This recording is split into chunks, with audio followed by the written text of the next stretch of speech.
this podcast inside a cute little retro caravan from 1967 that I tow around all over the place. Pod Van Podcast with Rabbit. Hey, did you know that these are video episodes now? I mean, if you're watching this, then yes, you know that. But if you're not watching it, you could be seeing the guests that I'm chatting to in the episode. The video episodes are only available on Spotify. And the other thing is, did you know there's a Patreon members page? I haven't mentioned it for a while, and I've recently had a couple of people sign up saying, I didn't even know this was a thing. So there's like over 200 bits of bonus content in there. There's weekly bonus episodes with Julie that are only for Patreon members, and it's $10 a month. So if you want to join up, you just go to podvan.com.au/members. One last one, actually, just before we go into this, a bit of a warning on this episode. Billy Mack in this one, he's an ex-firefighter. He's seen some pretty horrific stuff, been to a lot of accidents. He talks about people who did pass away in accidents, and there's talk of suicide in this one as well. So if you're not in the right headspace for that right now, then maybe give this one a skip. It does get quite deep and heavy. There's some emotional stuff in there, and we have a lot of laughs as well. It's quite a roller coaster. I think you'll love the chat, but I just wanted to give you that warning, a bit of a heads up before we get into it. Mate, it's funny you saying about the ADHD, because when I was in hospital, I was in there for 4 months, and we'll talk about it later. I'm happy to talk about it, but the chick who was my psychologist, or mate, you fucking 1,000 people talking here, and she's gone, I'm going to do an ADHD test for you. I went, yeah, 100%, go ahead. You know, I don't care. And I've already got enough initials, give me more. Yeah. She said, I think you probably do have. Because, mate, as a kid, I was a rat bag. Yeah. You know, so... It's funny because it's just a new thing for me. Oh, okay. You know, the diagnosis. Oh, no, we're only in the last month. Oh, fair dinkum. This happened, yeah. And I had never even considered it. So I've had anxiety. I've been on anxiety meds the Lexapro for 7 years. Yep. Actually, today is my first day off them in 7 years. So because you're on the ADHD Because one? I'm on the other ones, yeah. Okay. So I could be taking both, but... I stopped on those a month ago when I got my prescription for the ADHD ones, and I've weaned myself off. And I've had the side effects and stuff. They're brutal to come off. And the headaches ones. and... headaches and stuff. Do you get the chatters? No, as far like teeth chattering and... I'm on Zoloft, and sometimes, like, I've got CTE as well, which I've only found out in the last 12 months. With a chronic that's the concussion one, right. But it's from the PTSD, and rugby, and I was in the mortars in the army.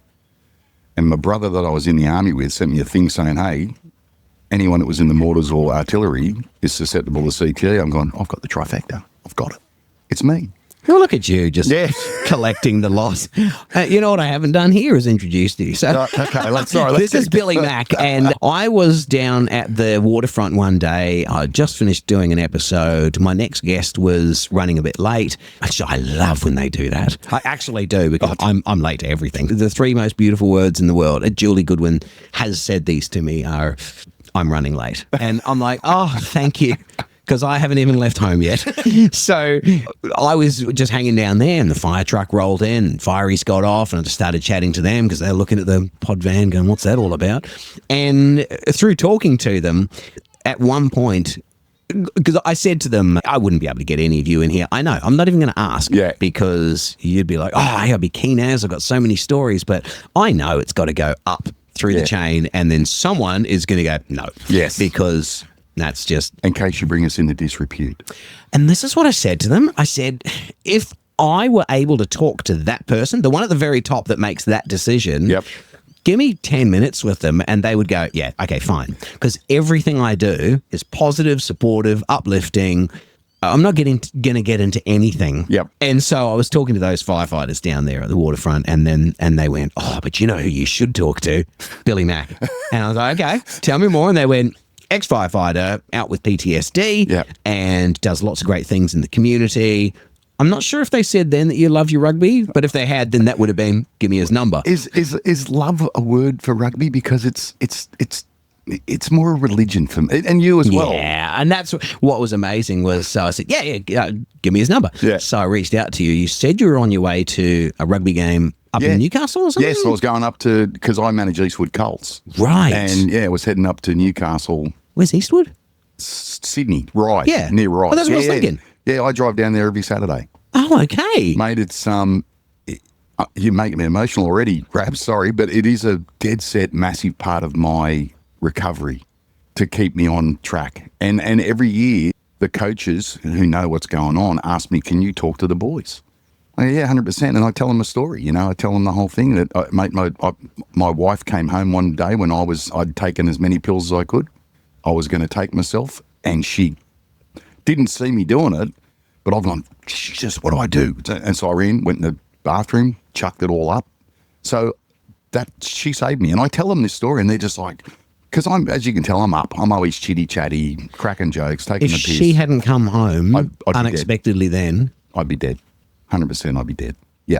So I presume at that point we've obviously got to go back, and then we'll come back to that point. But was that a surprise for her that you were at that point? When she found out later. And it was months later, wasn't then. And the funny thing is, months later, because I was in therapy, and I'm still in therapy. I go once every 6 weeks now. And I talked about it at therapy, and the lady said, maybe you should tell your wife. And I was like, oh, shit, I don't. About that day? Yeah, I didn't know how she'd react. She still didn't know. Yeah, no. And when I told her, she's pretty intuitive, my missus, and she went, I knew something was wrong. And then after that, another time, and anyone out there that's been that low will tell you how calm you feel when you get to that point. You just go, life's easy for everyone else. I can just... Julie Goodwin, who has been at that exact moment, and she's talked about it in her book, and then she came in here and we did a 2-part series on those bits in the book, and she talked about that moment. That was exactly what it was just everyone else will be better off without me in their life. And so the next time I was at that point again, and Kathy saw it in my eyes. She could see something, and she's like, "What's the matter?" I'm like, "Oh, nothing, keep the facade." And she goes, "No." And when she said something again, I started to get teary and I started to break down. I was in hospital the next day. And that happened twice. She saw it twice, and I ended up in hospital twice from that, just her saying, "What's the matter?" Nothing. I mean, I've known her since, 88, 89, whatever. We got together in 89, and I've known her long before that. But yeah, it's just that. So, and talking to the boys, and afterwards, we're talking about 17, 18, 19-year-old kids, because it's under 20s colts. To a kid, they walked out every single one. "Thank you, Billy. Thank you for sharing that." Because then I tell them, "You guys keep me alive." Coming down here is part of my therapy. I've got lots of different things I do: photography, having coffee with a bunch of bonehead firemen down at Yamina Beach. Like so many things I do, but that is one of them. And it's funny because with CTE and the PTSD, that it's all hand in hand. The only day of the week when I know that I've got something on is Saturday. I know Saturday I've got rugby on. Everything else I've got it written on the fridge. So it's like... Is that part of the planning of... So Julie talks about the things. She just talks about the things. There's the things that she has to do to keep things on an even keel. Yes. Lately, she's been busy, and I know she's fine with me talking about this stuff. She's been busy. She's had a lot of work on and a lot of flights and things going on, and she felt it. She felt it coming on. And so she's actually locked in to... On Saturday, she's put it in the calendar. She's painting. That's one of her things. Swimming in the ocean, coming on this podcast and having a laugh. I fall under the category of hanging out with mates. Kind of that. So when she's doing the things that she knows that's what's good for her. Well, mate, it's funny you're saying hanging out with mates, because as soon as we clicked about Canterbury, now for people that don't know, I love rugby. I'm a TARS supporter, but love Canterbury because I love... You're a TARS supporter. I'm a TARS supporter. And it's very hard. Anyway, it was great having you in. Thank you for coming in. Actually, I think when we spoke on the phone, you said that you were there in that grand final for the Super Rugby Waratahs Crusaders 2014. Yes, it was. Yeah. And Foley kicked the goal. And I remember that as well because I was in that stadium as well as a Crusaders supporter in my Crusaders jersey in that stadium in Sydney with all of the Waratahs. Mate, as I told you, I was in the army, so I'm an Anzac, so it doesn't matter. The NZ, I know what that means. I love that, mate. But yeah, so that's what I was saying. Like when I knew we clicked, to me, this is sitting with mates having a chat. Yeah, because that's the way I look at the podcast and me doing these episodes as well. Yep. I could look at it as I'm down here for 3 hours working today, recording episodes that I'm going to need to edit it. But I know that once I get in here, I'm going to love it. Yeah. Well, mate, look at the view you've picked us. I know. Bloody hell. Gosford waterfront, just looking out at the water. I back the pod van in so that when the back is open like it is now, we're just looking out at the water. It's sensational. Yeah. All right, let's go back. Yep. Way back. How far back do we go where the mental health stuff starts coming into it? Probably 2003. Because I joined the job in 1990 and, everything was fine. I got married in 91. Yeah, everything was fine. I was going to lots of bad stuff. But back in that time, it was suck it up, buttercup. No one ever. So this is as a firefighter? As a fire, yeah. Look, mate, going back years, I was full on. Like I said, I reckon I had ADHD. Yeah. Because I was a full on kid, mate. I'm Taurus. Like my birthday's next Friday, by the way. Make a note, apparently. The way you looked at me says, make a note of that. Well, just send me Julie's book. Actually, I've already got it signed. Someone got me Julie's book signed. It was Fantastic. great. Dear Billy Mac. So I was full of beans, and Mum called me the Raging Bull before the movie even came out. Yeah. She was like, oh, here comes the Raging Bull, because I was just... And it's funny, my mum loves to tell the story about me on my ride-on plastic scooter, like a three-wheel trike at 3 a.m. on the wooden floorboards, up and down the hallway. Yes. You get it? That was me. I got energy. What am I going to do? I'll go ride my bike. That's it. Let's got to get it out. No, it's funny. I cut 4 tendons in my foot when I was 4. So I stepped on a broken beer bottle that basically went across the top of my foot like a razor. Cut 4 tendons because I wasn't wearing shoes. I never wore shoes. Just jump in here and throw in that I was running around underneath a house and stood on this rusty nail that went right up through the bottom of my foot. Not wearing shoes, running around. We're so different. That's what we did. Yes. So I cut 4 tendons. They took me to hospital. They did the surgery, fixed my foot, took me home. So that was probably about midnight by the time we got home. The next day, Mum could hear ka-kung, ka-kung, and this vibrating noise. I was pushing my Tonka truck around the table with a cast on. So the ka-tunk, ka-tunk, and Mum's like, freaked out, got me to lay down, called the doctor and said, listen, this is what he said, if he's running around, let him go. Yeah, they probably did it different back then. Yeah. So that's why I said, I reckon I had ADHD back then. But as far as like mental health stuff, there was never any, nothing ever worried me. Nothing ever worried me. We're in a very different time. And I think now you can recognize things. Like I say, it was only maybe 8 months ago, I had Heather Irvine Rundle from the Reed Clinic in here, and she was talking all about ADHD. And it was, the regular listeners of this podcast have heard this story, but the short version is, as she was saying these things, I was like, oh my God, I tick a lot of these boxes. And I said that at the time. I said, oh, I reckon you got an undiagnosed one on your hands here. My dad messaged me that day when it came out and went, I don't know about undiagnosed. We took you when you were 3. And we didn't go down the medicated path or anything, but I'd never thought that. I had never thought of myself as ADHD until that moment when Heather was in here, and everything just kind of clicked. And so I just kind of left that at that point, and I thought, I do want to talk to Mum and Dad about that, and that's interesting. But it was when Kyla from Cakes by Kyla, just in a conversation that we were having on text, she said, oh yeah, I'm on my new ADHD meds now, and oh my God, it's a whole new world. Like I'm so focused and I can get so much done. I'm like, wait, what? And her head's not in a million different places. It can still go to those other places, but then you go, just... The way I describe it, for me, it's a thinking gap, which I've never had before. If I think, I do. In fact, I do before I think. Yeah. Yes. And I just do. Heather described it as a normal person's brain is think, do, stop. And an ADHD brain is do, stop, think. And that's me. My whole life is just do a thing and then afterwards go, why did I do that? I'm such an idiot. Yeah. And then I do it again. Well, it'll be the same with you. You say something, then you go, fuck, can I swear? Sorry. You have now. Yeah. But this one's got a warning on it, don't worry. In fact, the whole description of this episode is just warnings. It's like being at a fire station. No. And you say something and then you just go, did I just say that out loud? Yeah. But everyone's pissing themselves around. You're laughing their heads off. You're like, Okay. Yeah, I've definitely had those moments where afterwards going, oh, what did I say that for?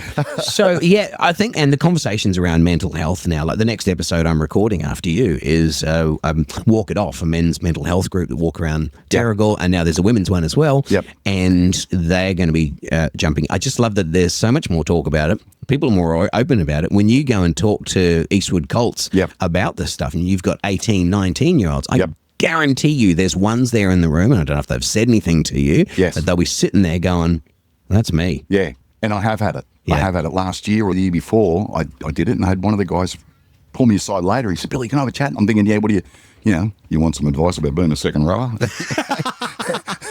And he goes, mate, thank you for speaking. He said, I've got, he told me he's had mental health issues, bullied as a kid, which, look, this guy was a mountain. Thinking, who's bullying you? Yeah. And he said, mate, that really helped me. And then he wasn't getting any help. 6-8 weeks later, we'd stand there and he comes up and he goes, hey, mate, how you going? I said, yeah, good, brother. And he goes, mate, I'm seeing someone. I went, good on you, mate. Thinking he was seeing a chick. And he goes, I'm seeing a therapist. I went, oh, mate, I hugged him. I just hugged him. Isn't it amazing? Yeah. So anyone sharing their story or telling someone else, you got to be vulnerable. You got to be open to doing that. When you do it, and then someone else, when they can see that, okay, so I am exactly the same as you were, but you're getting help, and I probably should too. And if you are, then I can. And through this kind of platform, I can do it with more people. Absolutely. And mate, I've said it to other people. Like, I know Paddy really well. Paddy's a great mate of mine. I know him really. I've said it to him and I've said to other people. And I'm going to say it to you.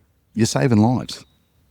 I seriously mean you're saving lives. Just doing this, you and I talking right now, one person hears this, guaranteed one person will go, hang on, that's me. Yeah. I'm going to go and get help. Yeah. So whether you like it or not, because I know I say no, I think in the past I would have gone, no, I don't know about saving lives or anything, but I actually have seen it in the last year. I can think of actual names of people who have so many that have reached out to me that through episodes like this have gone and got help. Yep. And it's just, I think it's seeing that life can be better. Yes. You don't have to be sitting in your deep, dark place. You don't have to. No. Yeah, you can live a better life and you only get one shot at it. Yes. Yeah, well, it's people, what do people say? Oh, you only live once. No. You die once. Yeah. You live every day. You know, like, and yeah. And there's also different chapters of your life, I think, as well. As like in the whole story of your life, man, the different chapters I've had, every day is a chance to start again. Yep. You don't like where you are and what you're doing. You actually, and Julie talked about this when she talks about her favorite, like her word for this year, for like kind of like a New Year's resolution, it was choice. Yeah. You think you don't have choices but you do in every single situation. Yep. There's just repercussions. Yes. There are things that will come from that. So the whole, I hate my job. Well, quit then. I can't. I've got to put food on the table and all this kind of thing. Yeah, no, but the choice is you actually could. You could walk in and go, that's it, I quit. The reality is these things can happen, but you always have choice. And the thing is, if you don't like your job, change the circumstance of your job. Like when I was in the Fireys, they said eventually, and the funny thing is, Reed Clinic was where I first started. Oh, okay. Bloody hell, what was that, 2000? With Dr. John? Heather's dad? I knew Dr. John. Yeah, I knew him. He's been on an episode of this as well. Yeah. He used to do the trivia night at Empire Bay Primary School. Years ago, yeah. The guy I was with when I had another meltdown, he said, mate, you either have to get off the trucks, because I fought to stay on the trucks.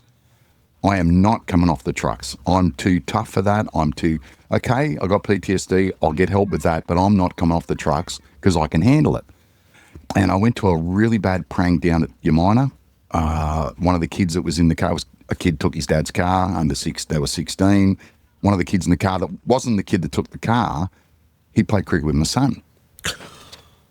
And it was like, and thing is, mate, I go straight into mode. Even now, something happens right now out here, straight into mode. Yeah. My boss knew I knew him. He goes, mate, you go take care of that girl over there on the ground. There's a girl on the ground. I said, yep, no worries, I'll do that. But after that, it was like, and as I said, I ran into the boys this morning. One of them was there with me, and he goes, afterwards, he goes, yeah, okay? I said, yeah, mate, I'm good as gold. When I got home, that's when everything went to shit. that's when everything started to fall apart. And I'd be yelling at Kathy, yelling at Daniel. That's my wife and son for no reason, probably because they're, but for the grace of God. And then when it came to the point they went, that's it. This is it. You're off the trucks. You either leave the fire brigade or find a job within fire. That's not operational. So I went, okay. So Who said that? The psychologist. And pretty much Kathy as well, my wife. She's like, you can't keep doing this. It's just not good for you. It's not good for us. Do you think, was that the moment, like the U-minor crash? Yep. It wasn't things before? It's like a build-up. Yeah. So so when you have a workers' comp form, if you've ever seen one, it's like date of injury. So my date of injury is the 1st of January 2005. But it was accumulation before that. So it was all the accumulated stuff. First prang I ever went to was 3 kids in a car, 2 dead straight away. Kids as in like 18-year-olds. 2 were dead. 1 we brought her back. She died. We brought her back. She died. We brought her back. I can see her right now, but I'm good. Gosh. Don't worry, I'm not going to freak out. Yeah. And she ended up passing away because I made a phone call to a friend who was a copper. I said, mate, how'd that young Sheila go from that car? I said, mate, she died.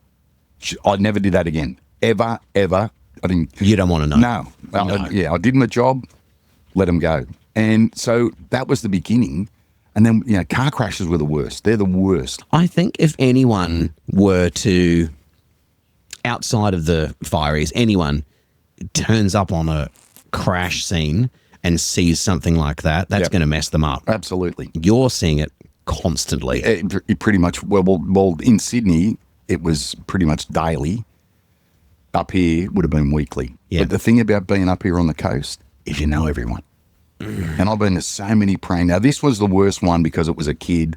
I've been other pranks where I knew the people, whether they were, older blokes or older Sheilas. Either one, it didn't matter. I knew them, but it was like get them out, you're okay, be fine. And then you'd see them later, hey, mate, thanks heaps for helping me. Mate, 2 things, it's my job and you're a mate. So But that's something I had to work very hard at in hospital, is to accept people saying thank you, because I can never, I'm usually like, mate, don't worry about it. But now it's like, my pleasure.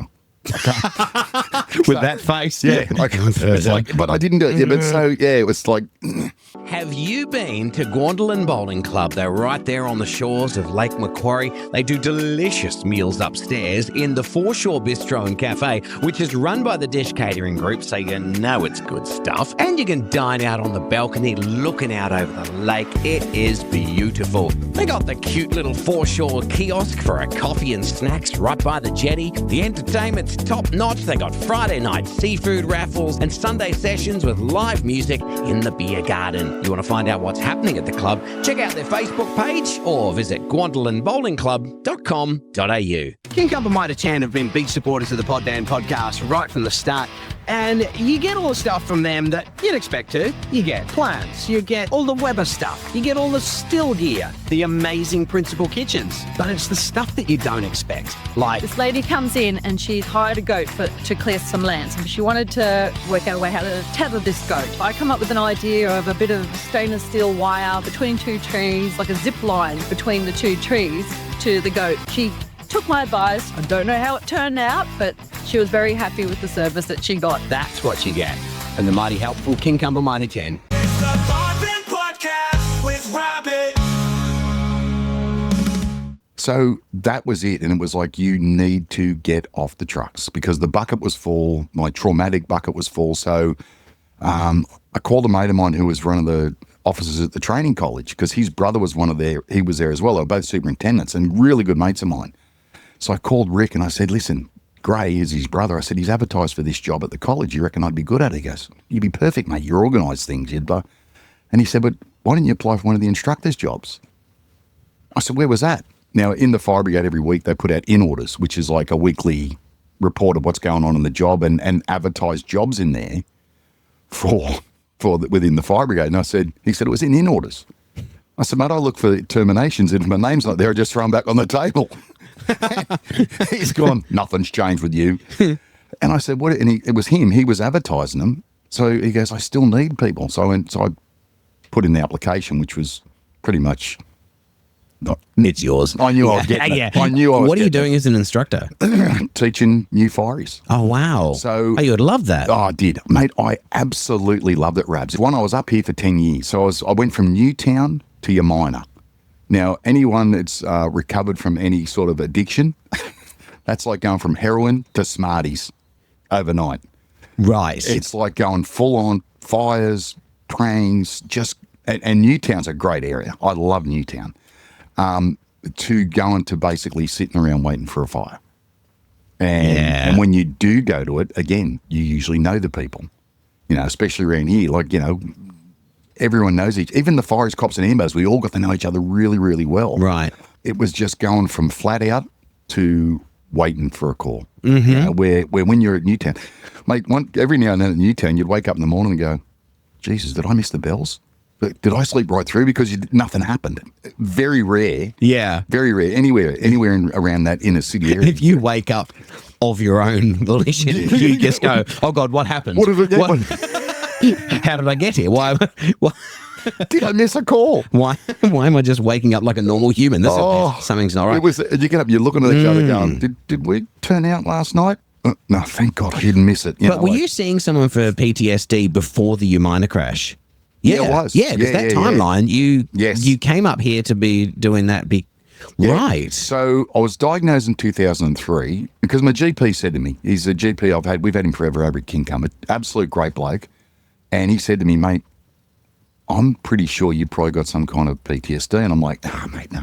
What's he basing that on? Just on, because he spoke to Kathy, reactions that from Kathy, things that I was telling him, symptoms, rages, because I think I went to talk to him about my road rage, because I was getting road rage, horrendous road rage. So someone would pull across in front of me or do something stupid, and I would go nuts. But you're coming at that road rage from a different perspective. Yes. You're coming at that going, I've seen what you just did. I've seen what it can cause. Mate, that's exactly what it was. I've seen what your stupidity can result in. Yeah. I was driving home yesterday up the F3. Now, I'm old. For those people, that's the M1. When you learn to drive a truck in the fire brigade, it's not about the car in front of you. You're looking 4 cars in front of you. Yep. And that's how I still drive. And I'm coming down towards the Hawkesbury, and I can see this imbecile in and out. Like, he's probably 200 metres ahead of me, and I'm watching all the cars in front of me, and they see that. I'm going, geez, mate, just let me get past you. I don't want to be behind you. Yes. Yeah, I get that sometimes as well. Or someone tailgating or whatever. I'll just pull over and I'll even pull off the road and just let them go, because I'm like, I don't like what you're doing to me. Yes. Like how it's affecting me. Yes. I'm getting all worked up here. You know what? If I just pull over and let you go, you're not my problem anymore. Yes. Yeah, it's that tightness in the chest. Yeah. Yeah. You should have been a fire raps. Yeah, it was on the list. Policeman was on the list. Fighter jet pilot. Yeah, that was on the list as well. Mine was jet pilot. Yeah. Fiery, army, or wallaby. But I never got there. Mine was radio. Yeah. Personal trainer, police officer. They were my main 3. I did 2 of them. Yeah. So, and then, I went to ATC, the Air Training Corps too. So did I. Did you? I was in the air when I was a kid. So funny. Yeah, same as a kid. And like 2 weeks of Wednesday nights or whatever it was, turning up and folding the flag and marching around. Over here or over there? In New Zealand. Yeah. This was Wednesday night. I was at City Road, Alexander. Road. Well, we were in Sydney University Army Reserve Regiment's building. Yeah. No, I got my uniform, my little hat and everything, had everything, shoes shined up and all that. And 2 weeks of that. And I went, when am I flying jets? Yeah. I don't understand. This is boring. And I dropped out. I want to get in that Skyhawk today. Yeah. Let's just start the path at least. You went further than 2 weeks. Yeah, I stayed. I became a corporal. Did you really? Yeah, I was in for about 4 or 5 years. As a corporal in the Army? Air Training Corps. No, so then I went from there to the Army. I went from the Air Force cadets I went from flying around in planes to walking everywhere. Let me just describe the 2 of them. He just broke it down. So what's the difference between... one you fly, the other one you walk. And the other one you go on boats. Yeah, that's it. Well, my niece came to me when she was about 17. She's half Kiwi, by the way. And we're going to the Crusaders game next Friday night. In Sydney? Yeah. Crusaders are playing Tars. Waratahs? Yeah, no, I won't go to that. I have PTSD from 2014. Yes. No, I'm scarred. I am. Honestly, I am. My daughter and I, we love the Crusaders. Yeah. We watch all Crusaders games together. We just went over at the start of this year. So for my birthday, end of last year, my wife got me a present. It was a couple of tickets, a couple of $12 tickets to a game, Crusaders versus Auckland Blues. But it's a preseason game and it's played on this tiny little club rugby field. Yes. But and it's like right before the season starts. So all the players are there, all the big players. She's like, so, here's your tickets. You just got to get yourself there. And so we did a daddy-daughter trip. That's awesome. My 15-year-old daughter and I, we That's awesome. flew over to Christchurch. We went out to this rugby club ground. We met Cody Taylor and, there's so many of the All Blacks that we met. Yeah. Why were you saying about going down to the Crusaders game next week? My niece, she said to me, Uncle Bill, I want to join the army. She was 17. I went, no, you don't. She goes, but I said, I know. And I said, that's why I'm telling you. Air Force or Navy. She's like, but I said, do you want to walk everywhere or do you want to fly and cruise everywhere? She's like, she wanted to shoot guns. So she's a bosun's mate, which they defend the ship. So, wow. Yeah. So she's been in 12 years now. She was on the HMAS Canberra. She's a petty officer now, staying in, loves it. Loves it. Yeah, and it's funny because I now volunteer with Disaster Relief Australia, it was started by Jeff Evans, who's an ex-fire and ex-commando. Him and a couple other blokes started in Australia, and it's ex-veterans that go around and help people clean up their when there's a storm. We've been to the Gold Coast. I went to Hawke's Bay. Mm-hmm. Hawke's Bay was one of the most heart-filling times I've ever had in my life, going to Hawke's Bay and helping the Kiwis. What, you go and clean up after disaster things? Yeah. So is this a paid thing? No, voluntary. They said to me, called me and said, mate, you want to go to New Zealand? We're sending people over for the cleanup. I'm in. And I became an Anzac. That's when I felt like an Anzac, because I actually did stuff with Kiwis. So, I think there are so many things that people do voluntarily that others just don't realise. Yeah. I went into radio station Coast FM here this morning. I mentioned you on the radio this morning actually as well. And when I was in there, the guy that I was on air with, Wayne C, he was saying how the weekend before he did the Bricky thing on the Sunday morning, then he was at this thing all day, this broadcast thing, and then packed it down at like 9 o'clock at night or whatever. Yeah. And then I went, this is all voluntary, isn't it? Like, you don't get paid. He's like, no, I don't get paid for it. It's amazing. You know what? A mate of mine, there's two really good mates of mine, Mark Riley and Chris Perrin, who were fireys, who massive supporters as I was going out of the job, and they were doing it. They're out of the job now as well, but they were doing this stuff with disaster. They were still in the fire brigade, but doing it. And Mark Riley, whose nickname's Pac-Man, he said, mate, perfect fit for you. Ex-army, ex-fire, you will fit like a finger in a glove. I said, all right, well, mate, I walked into the forward operations base in Coraki, and I had a New York Yankees hat on. And I walked in and there was a bloke sitting at the operations table typing away at stuff because they're planning on, we're going to clean this house and that house and this school and that school. And he looks up and he goes, what a shit hat. And I looked around and went, who do you go for? He said, I go for the Padres. I said, they've won shit in 30 years. And it was on. The banter was just like walking into a mess room. Either a mess room in the fire brigade or a mess room in the army. And we were getting stuck in. And everyone's laughing their asses off. I'd never met this bloke in my life. Yeah. Now he's one of my great mates. So it was a perfect fit. And it just feels good to help people with and you don't want anything for it. And I got other mates that are fires going, I wouldn't do it if I didn't get paid. I said, there's a difference between you and me, mate. Honestly, though, that's the one difference between you and I that I've spotted through this whole thing. I look at people like you and Wayne at the radio station doing all that voluntary stuff. And if I'm being honest, I don't think I have that in me. Yeah. I absolutely admire, but I can't get my head around people that do that. Yep. Maybe, because I talk about the different chapters of my life, maybe I'll get to that at some point where I'll just go, I don't know, I just want to give back. Well, you do, you give them back, whether you like it or not, as I said to you. Yeah. So, but I like to be paid. Yeah. So I think it's a completely different mindset. Yeah. Someone who just wants to go out and help and will give their time and that.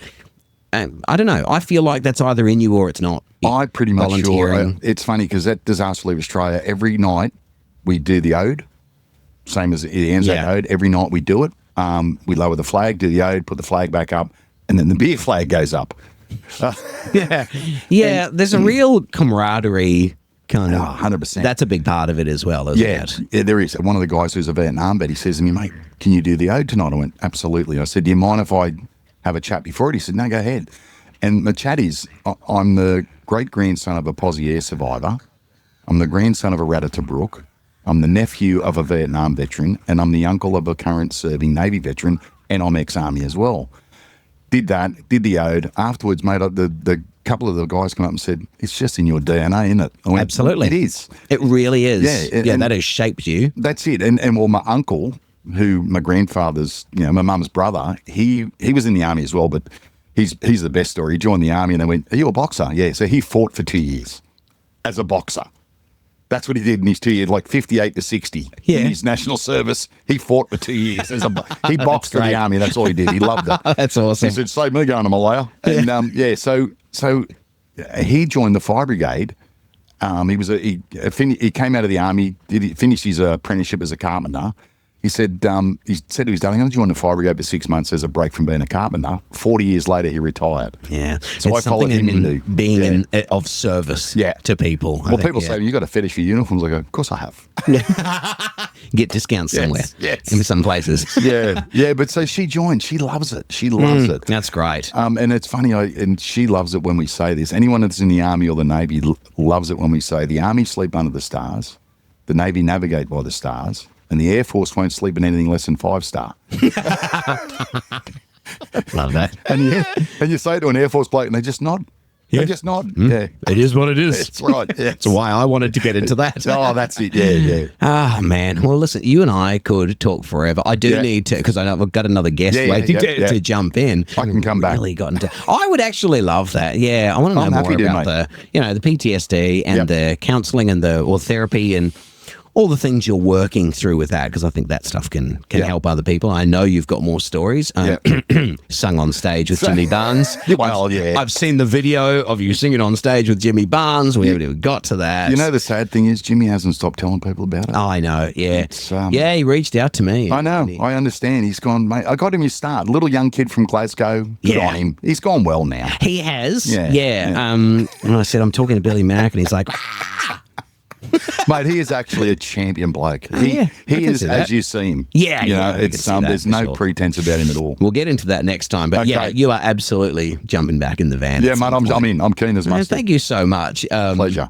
There's days where I had one the other day with Julie where I was walking up the driveway. We generally record outside my house, and I was walking up the driveway and I was feeling like I didn't have anything prepared to chat about. Yeah. And she actually afterwards said to me as well that she felt the exact same way as she was driving around. She's like, oh, God, I haven't even really thought about anything. We had, I think, the funniest episode we've ever done. Yeah. We had such a laugh. And afterwards, I said to her, I really needed that, Mate, I'm telling you right now, and I'm getting emotional, you asshole, my heart is filled right now. It feels great. Sitting here chatting, and it's just a couple of mates chatting. Yeah. So, no, mate, I've loved it, and I'm more than happy to come back. Thank you so much. And I will get you don't drink coffee. No. That's right. That's a bit weird. No. Yeah. We'll get into that next time, too, then. It's the